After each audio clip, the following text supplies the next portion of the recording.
Kementerian Perdagangan bersama PT PLN terus memperluas ekosistem kendaraan listrik dengan menghadirkan 3 unit stasiun pengisian kendaraan listrik umum atau SPKLU di kantor Kementerian Perdagangan.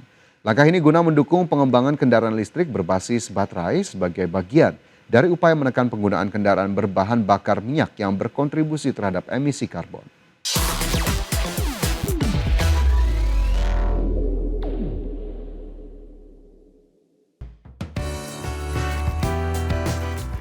Menteri Perdagangan Budi Santoso bersama Direktur Utama PT PLN Darmawan Prasojo meresmikan langsung stasiun pengisian kendaraan listrik umum atau SPKLU di lingkungan Kementerian Perdagangan untuk mendukung penggunaan kendaraan listrik di kalangan pegawai serta memperkuat ekosistem energi bersih.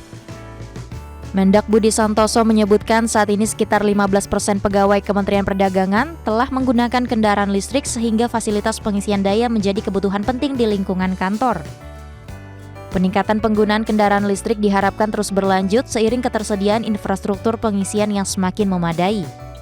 Mungkin ketika belum banyak kadang-kadang orang ragu-ragu, tapi sekarang tadi menurut Pak Surus sudah semakin banyak ya, kita mau mudik aja sudah masalah Pak ya, sudah banyak SPKLU sehingga memudahkan kita, dan tadi yang dijelaskan Pak itu ternyata awet ya. Seperti mobilnya Bu Wamen ini paling seminggu sekali itu baru dicas ya. Dan ngecasnya cuma 20 menit. Mendak Budi menambahkan, penggunaan kendaraan listrik berpotensi menurunkan emisi karbon dari sektor transportasi karena konsumsi energi yang lebih efisien. Jakarta, Ade Firmansyah, IDX Channel. Direktur Utama PT PLN Darmawan Prasojo mengungkapkan pembangunan 3 unit SPKLU di lingkungan Kementerian Perdagangan merupakan bagian dari upaya percepatan transisi energi di sektor transportasi dengan menggunakan ultra fast charging atau pengisian daya ultra cepat.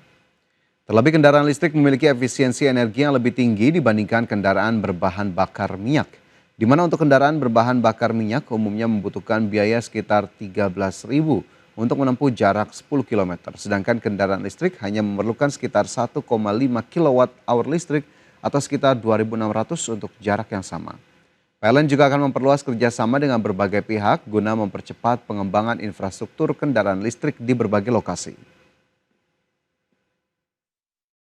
Saya atas nama PT PLN Persero mengucapkan terima kasih atas kolaborasi antara Kemendak yang digawangi oleh Pak Menteri Budi Santoso dan juga Bu Wamen Diah Roro dengan PT PLN Persero dalam bagaimana menjalankan mengakselerasi transisi energi transportasi yang tadinya berbasis pada internal combustion engine ke mobil listrik.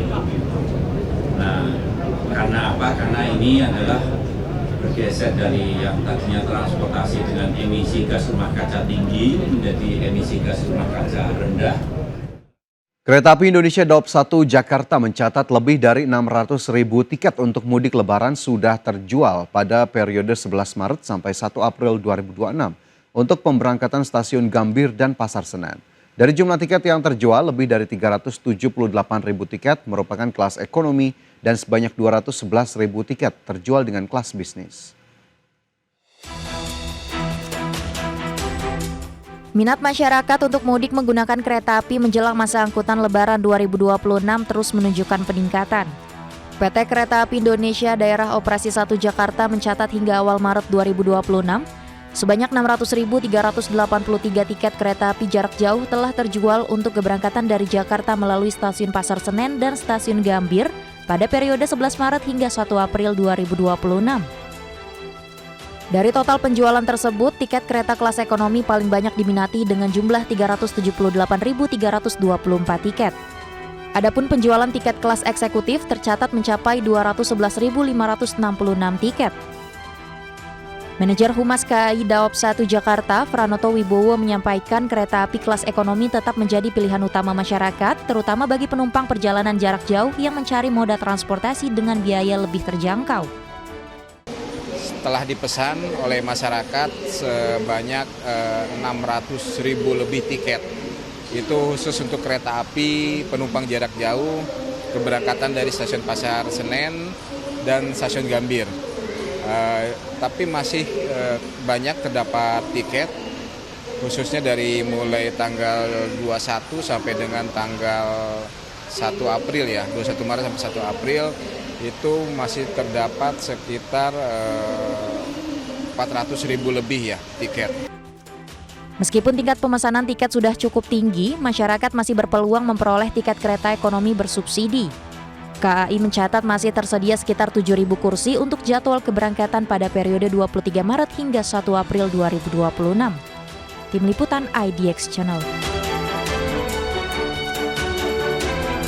PT Avia Avian Tbk optimistis kinerja perseroan akan terus bertumbuh pada 2026 meski kondisi ekonomi masih menantang.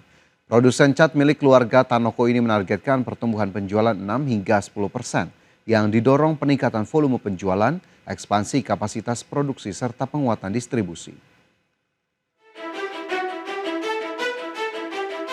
PT Avia Avian Tbk emiten yang berkode saham Avia menargetkan pertumbuhan penjualan 6 hingga 10% yang didorong peningkatan volume penjualan, ekspansi kapasitas produksi, serta penguatan distribusi.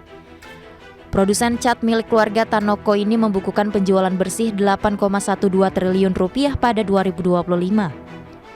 Angka ini tumbuh 8,7% secara tahunan dengan pertumbuhan volume penjualan sebesar 7,4%. Perseroan menargetkan margin laba bersih atau net profit margin di kisaran 20 hingga 21% pada 2026. Target ini sejalan dengan pencapaian NPM Perseroan pada 2025 yang berada di level 21,5%. Perseroan menambah kapasitas produksi melalui modernisasi pabrik di Cirebon, Jawa Barat sebesar 225.000 metrik ton. Pada tahap awal, produksi akan difokuskan sebesar 100.000 ton untuk produk cat dinding dan waterproofing. Perseroan memfokuskan pengembangan bisnis pada segmen cat dinding yang menyumbang sekitar 50% pasar cat nasional. Segmen ini juga mencatat pertumbuhan penjualan double digit sepanjang 2025. Hingga akhir 2025, Avia telah memiliki 129 titik distribusi yang didukung 15 pusat distribusi mini serta 38 pusat distribusi pihak ketiga. Perseroan juga menyiapkan belanja modal sekitar 5 hingga 6% dari penjualan untuk mendukung ekspansi bisnis. Tim Liputan IDX Channel. PT Bumi Resources Tbk menargetkan komposisi pendapatan batubara dan non-batubara menjadi seimbang pada tahun 2031. Langkah ini dilakukan melalui strategi diversifikasi bisnis dengan ekspansi ke sektor logam dan mineral serta pengembangan hilirisasi batubara.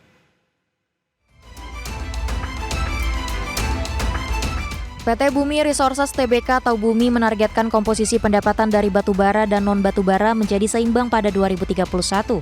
Strategi ini dilakukan sebagai bagian dari transformasi bisnis jangka panjang di tengah dinamika industri energi global. Head of Investor Relations Bumi Resources Yudhisia Retno Dewi mengatakan, saat ini batubara termal masih menjadi tulang punggung bisnis perseroan. Namun ke depan perusahaan akan secara bertahap mengembangkan bisnis di sektor logam dan mineral serta hilirisasi batubara.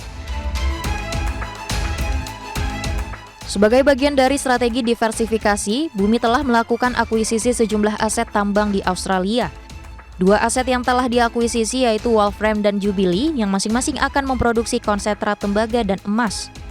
Manajemen menyebut Bumi telah menguasai 100% kepemilikan saham Wolfram dan 64,98% saham Jubilee Metals pada 2025. Kedua aset tersebut berada di bawah entitas Bumi Resources Australia yang berfungsi sebagai holding pengelola aset perusahaan di Australia. Selain itu, Bumi juga masih memiliki kepemilikan 20,09% saham di PT Bumi Resources Minerals Tbk. Langkah ekspansi ini menjadi bagian dari strategi perusahaan untuk memperluas sumber pertumbuhan baru di luar bisnis batu bara. Tim Liputan IDX Channel.